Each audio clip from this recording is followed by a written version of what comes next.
I think we faced some adversity with some injuries, but you know what? We're used to that. We've had that at the beginning of the year. This is just another hump that we're going to get over, and we're gonna be okay. I think, like, for me, especially as a point guard and as someone that's delivering a lot of the passes that lead to shots, like, if I miss, she's definitely going to say, like, you got the next one. Like, I can count on her for keeping me, like, confident and positive. So yeah, I think that shows the player that she is and the leader she is as a point guard. 3 weeks before Caitlin Clark shocked the world with her all-star withdrawal, she sat in a dimly lit conference room facing people who were supposed to have her best interests at heart. What was said in that room would change the trajectory of her career forever, and the truth behind that conversation is finally coming to light. Sources close to the situation reveal that Clark walked out of that meeting questioning everything she thought she knew about her own future. The meeting wasn't about basketball strategy or team chemistry. It was about money, control, and the uncomfortable reality of what happens when a 23-year-old becomes worth more than entire franchises. The people around that table weren't just discussing her next contract. They were essentially deciding who would own pieces of her life moving forward. What the public saw was a rising superstar living her dream. What they didn't see was the suffocating web of obligations, expectations, and financial pressures that were slowly crushing the young athlete's spirit. Every smile for the cameras masked a growing anxiety about losing control of her own destiny. The rise to superstardom had happened so fast that nobody was prepared for the consequences. Clark's college dominance had created a media frenzy that followed her into the WNBA. But with that attention came vultures disguised as opportunities. Endorsement deals that seemed like blessings became chains. And every public appearance felt more like a performance than authentic interaction. Behind the scenes, tensions were building within the Indiana Fever organization. While the public narrative focused on team unity and the adorable Tres Leches friendship, insiders paint a more complicated picture. The reality of professional sports is that when one player becomes bigger than the team, jealousy and resentment can poison even the strongest relationships. Sophie Cunningham's protective nature toward Clark wasn't just about loyalty. It was born from witnessing firsthand how the pressure was affecting her teammate. Cunningham had seen other young stars crumble under similar circumstances during her time in Phoenix, and she recognized the warning signs that others were choosing to ignore. Lexy Hull's position was particularly complicated. As Clark's teammate and friend, she wanted to support her, but she was also competing for recognition in a league where attention equals opportunity. The delicate balance between friendship and career advancement created an undercurrent of tension that the cameras never captured. The injury that eventually sidelined Clark wasn't as straightforward as team officials claimed. Multiple sources suggest that the groin problem was exacerbated by the intense training schedule designed to keep her in peak condition for the endless stream of promotional events and appearances. Her body was breaking down not just from basketball, but from the relentless demands of being a marketing machine. Medical staff reportedly raised concerns about Clark's workload weeks before the public learned about her injury. Internal emails allegedly showed frustration from trainers who felt their recommendations for rest and recovery were being overruled by business considerations. The priority seemed to be keeping Clark available for revenue-generating activities rather than preserving her long-term health. The financial stakes surrounding Clark's career reached levels that most people can't comprehend. Her individual marketing value had begun to eclipse that of entire teams, creating a situation where her personal brand became more valuable than traditional team loyalty. This shift in power dynamics was creating friction at every level of the organization. Endorsement partners were reportedly pressuring Clark to maintain her public schedule despite medical advice to rest. The contracts she had signed in good faith were becoming prisons, with financial penalties for missed appearances that could cost her millions. The young star found herself trapped between her health and her financial obligations. The breaking point came during a heated discussion with her management team about prioritizing upcoming promotional events over her recovery timeline. Sources claim Clark became visibly distressed when told that pulling out of certain commitments could damage her marketability and future earning potential. The message was clear: her value as a person was secondary to her value as a product. That's when the people closest to Clark began to intervene. Cunningham reportedly had several private conversations with Clark about the importance of setting boundaries and protecting her mental health. These weren't casual teammate chats. They were serious discussions about the sustainability of Clark's current path.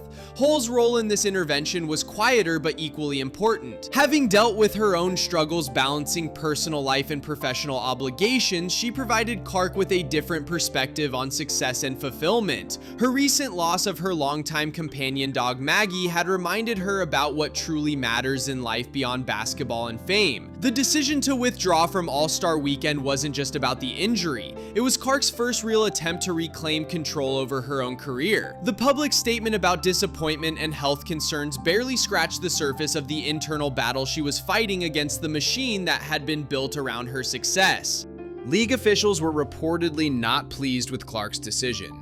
The WNBA had invested heavily in promoting the All-Star Weekend around her participation, and her withdrawal created both financial and public relations challenges. Some insiders suggest there was significant pressure applied to convince her to play through the injury, pressure that ultimately backfired. The media response to Clark's withdrawal revealed the uncomfortable reality of how female athletes are often treated differently than their male counterparts. While male superstars regularly skip events for rest and recovery, Clark faced criticism and speculation about her commitment and toughness. This double standard only added to the mental burden she was already carrying. What emerged from this crisis was a more mature understanding of how to navigate superstardom without losing personal identity. Clark's team began implementing stricter boundaries around her time and energy, recognizing that protecting the person was essential to preserving the player. The relationship between Clark, Cunningham, and Hull evolved during this period from friendship to something more like survival partnership. They created a support system that prioritized authenticity over public perception, understanding that their individual success was connected to their collective well-being.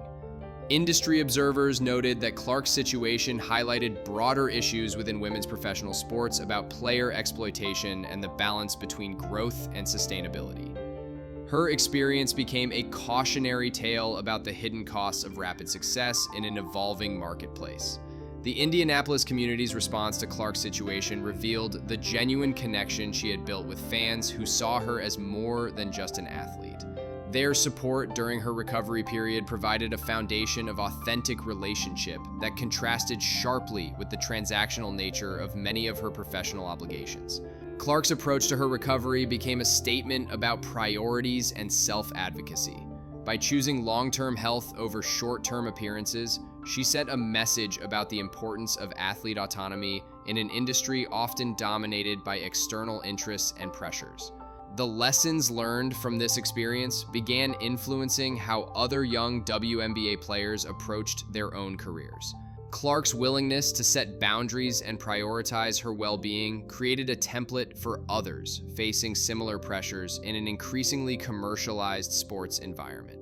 Behind the scenes, changes were being implemented within the Indiana Fever organization to better support their star players. New protocols around workload management, mental health resources, and decision-making processes were designed to prevent similar situations from developing with other athletes. The financial implications of Clark's decision sent ripples through the sports marketing industry. Her willingness to step away from lucrative opportunities to prioritize her health challenged the traditional model of athlete exploitation and forced conversations about sustainable career management. As Clark worked toward a return to full competition, the support system she had built with Cunningham and Hull became a model for authentic relationships in professional sports. Their bond transcended basketball and business considerations, focusing on the human elements that often get lost in the pursuit of success. The transformation of Clark's public image from perfect superstar to complex human being dealing with real challenges actually strengthened her connection with fans. The vulnerability she showed in prioritizing her health over public expectations created a more genuine and sustainable foundation for her career moving forward. What started as a crisis became an opportunity for growth and self-discovery. Clark's journey through injury, pressure, and recovery provided valuable lessons about the importance of authentic relationships,